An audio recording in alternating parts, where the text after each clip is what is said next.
Et coucou à tous, j'espère que vous allez bien. On se retrouve aujourd'hui pour une nouvelle vidéo sur les pommes de terre. On va enfin pouvoir planter nos pommes de terre, il est temps. J'ai eu une petite mauvaise surprise, mais je vous montre ça bien sûr dans la vidéo. Je vous souhaite un bon visionnage. On va attaquer les pommes de terre aujourd'hui au jardin. On va avoir du travail. Bon, je vais passer un vite fait coup de râteau sur la parcelle juste ici. Celle à côté des salades aussi, il va y avoir droit. Et comme vous pouvez le voir, une semaine après, tout a plus ou moins disparu. Ça, c'est une très très bonne chose. Sachant que du coup, derrière moi, je vais implanter mes pommes de terre. Là, l'objectif va être de rectifier un petit peu partout. Donc mettre la terre à niveau à peu près, pour éviter qu'on ait des grosses mottes comme ça. Donc là, c'est juste dû aux bordures en fait que j'ai été chercher un peu plus loin que l'année dernière. Donc, comme vous pouvez le voir, il y a beaucoup de chiens-dents, de résidus de chiens-dents qui repoussent. Ça va être assez simple. On va avoir du coup du chien-dent qui va apparaître un petit peu partout, mais ça c'est pas très grave. Chaque année en fait j'irai taper un peu plus loin pour éviter que le chien-dent reprogresse le plus possible. Donc ça sera voilà, un petit peu l'idée. Et ensuite, moi comme vous pouvez le voir, la terre ici elle était remplie de chiens-dents avant. L'année dernière c'était le cas. J'ai passé un coup de motoculteur dessus et les trois quarts ont disparu. Là avec le fait que je sois repassé avec mon croc pour ressoulever la terre et tout ça, il y en a presque plus, il y en a même quasiment plus. Pour implanter les pommes de terre, ça va être de juste niveler un petit peu, enlever les grosses mottes avec le râteau, mais c'est très simple, il n'y en a pas pour longtemps. Une fois que ça c'est fait, après je fais les petits sillons et on va pouvoir mettre les pommes de terre à l'intérieur. Et donc là je le précise pas forcément, mais c'est vrai que les manches que j'utilise sont un peu courts au niveau du râteau, donc c'est vrai que ça me fait plier le dos plus que ce qu'il me faudrait. Donc je pense qu'il va falloir vraiment que j'investisse dans un petit râteau histoire d'être un peu plus à l'aise pour travailler, parce que c'est vrai qu'avec la chaleur qu'il a fait ce jour-là, plus le fait que je sois pas à l'aise pour travailler, c'était pas très agréable. Et c'est vrai que tout de suite ça peut nous taper un peu sur le moral. Il faut pouvoir être à l'aise dans une occupation comme celle-ci.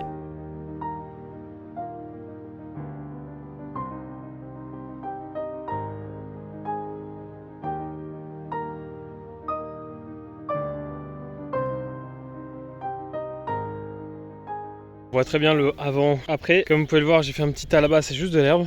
Là, ici, il va falloir faire pareil. Mais là, je vais d'abord me concentrer sur cette zone. Il va falloir aussi que j'enlève de l'herbe qui est juste ici, qu'on avait stocké du coup il y a une semaine de ça. Ça donne à peu près ça, une fois que c'est en tas. Alors du coup, je suis pas venu tous les jours. D'où l'importance de venir la retourner assez régulièrement parce que c'est très humide en dessous. Ça n'a pas trop monté en chaleur, j'ai l'impression. Il y a eu de la pluie, puis il a fait très chaud. Là, ces 3 derniers jours, il fait magnifiquement beau. Bon et voilà, petite surprise, j'avais posé et entreposé mes pommes de terre et là elles ont un peu beaucoup poussé malheureusement pour certaines. Bon, normalement c'est pas trop grave, vu l'époque, normalement on n'a plus trop à s'inquiéter des risques de gelée. On a juste à attendre qu'elles ressortent du sol tranquillement. De toute manière je vais les enterrer, si elles sont germées comme ça. Les autres ça va un peu mieux, les rouges là. Donc là j'ai pas l'outil adapté, mais je vais simplement faire un sillon avec une petite bêche et repasser un petit peu avec le râteau pour pouvoir bien sûr planter les pommes de terre juste après.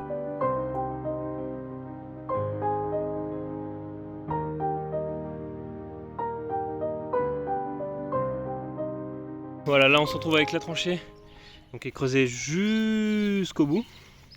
Donc là on va pouvoir y déposer les pommes de terre, tout simplement. Je les mets pas trop profond non plus, je les mets vu qu'elles sont déjà bien poussées. Je vais pas les mettre, voilà, je vais les mettre à cette hauteur là, je vais les recouvrir de terre. Elles vont ressortir tranquillement, ça y a pas de souci. Par contre, petite particularité, vu que je les mets pas très profond, je vais leur mettre un couvert de sol. Donc je vais essayer de mettre la pelouse que je peux dessus. Je sais qu'il y a plusieurs techniques, il y a les poser sous de l'herbe et puis mettre un tas de terre et puis remettre encore quelque chose par dessus, du végétal notamment, et elle pousse aussi comme ça.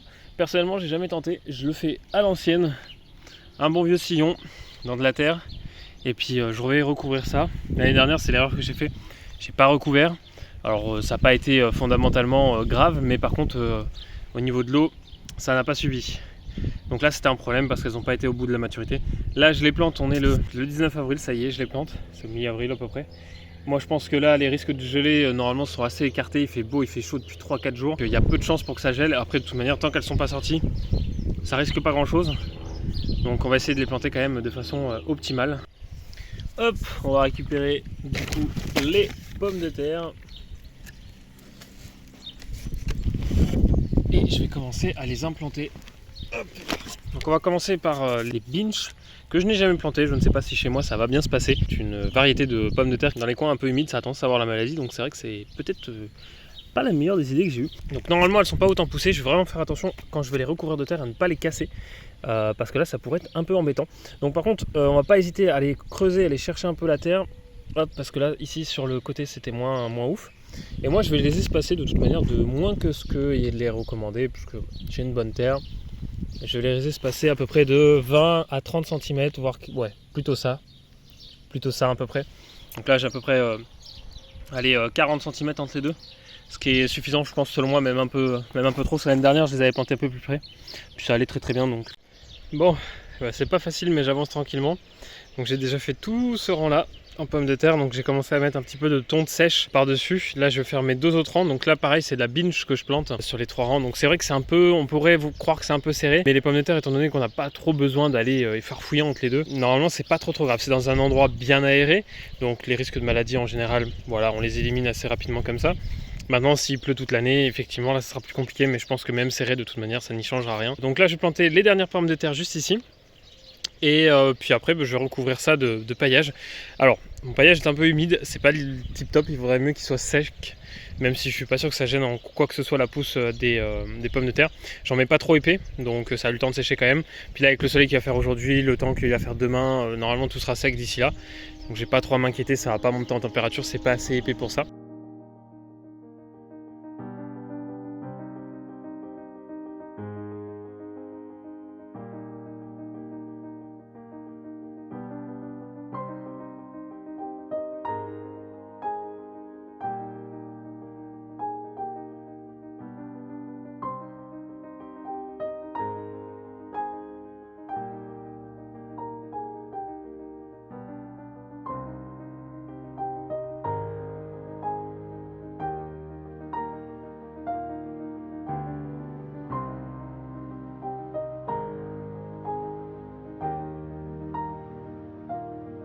Et bien ça y est, la première salve est plantée.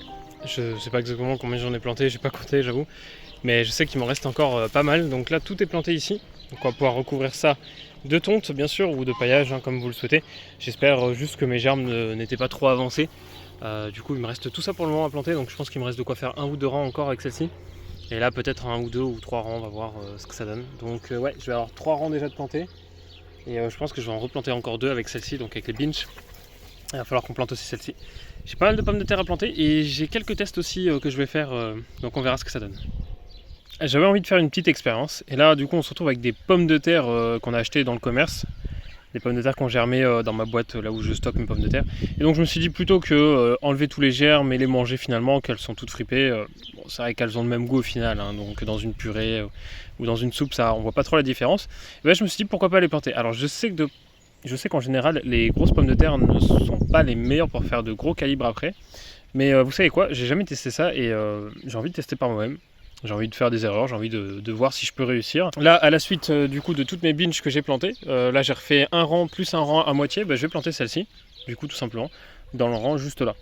Donc là, ici, voilà. Hop. Donc j'ai mis un petit bâton pour séparer, pour bien les différencier, parce que ça sera pas du tout les mêmes. Je sais même pas ce que c'est comme pommes de terre, honnêtement. J'avoue qu'il faudrait que je regarde les tickets que j'ai. Là, tout simplement, bon, on pourrait les couper en deux, parce que vu qu'elles sont assez grosses, qu'elles ont des gros germes, mais je ne veux pas trop m'en préoccuper. Je vais simplement les planter comme ceci. Les germes vers le haut. Et puis on verra ce que ça donne, hein, après tout. Ça se trouve, ça va me donner des belles pommes de terre, plus belles que celles que j'ai achetées dans le commerce. Ce qui serait assez drôle quand même. Hein. Ce qui serait assez drôle et bon, je pense pas, hein, mais on va tester. Voilà. En plus, ça va me compléter mon rang comme il faut. C'est parfait. Hop.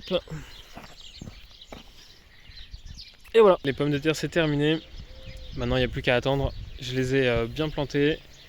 On les a arrosées. Et puis là du coup j'ai les pommes de terre que j'ai testées. Donc celles du commerce en fait finalement. Donc on verra ce que ça donne pour ça. Ici il y a les rouges du nord du coup. Donc là les 2 rangs qu'il y a ici. Plus un rang ici. Donc au final j'ai 2 rangs de rouges du nord et une moitié de rang. Là ici on va avoir 3 rangs de binge. Plus un 4e ici du coup. Enfin un 4e vite fait. Donc voilà. Donc au niveau des pommes de terre, on est prêt maintenant. Donc plus hâte qu'elles sortent de terre et puis qu'on puisse voir ce qui va être possible d'être fait après. J'espère les réussir cette année en tout cas. L'année dernière j'avais commencé à vouloir en faire et je m'étais appliqué un peu tard, il avait fait chaud. Donc je ne sais pas si cette année ça sera bon. Parce que on peut tout rater. Allez, puis je vais aussi par la même occasion recouvrir le plus possible tout de paillage pour éviter que l'herbe pousse et qu'on soit obligé de l'arracher. Donc ça nous évitera du travail bien entendu.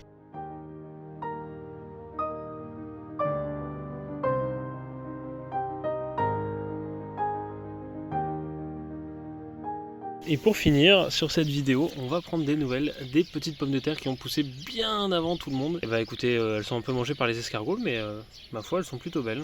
À côté, on a juste là les pieds de fraises qui ont commencé à bien s'implanter comme il faut.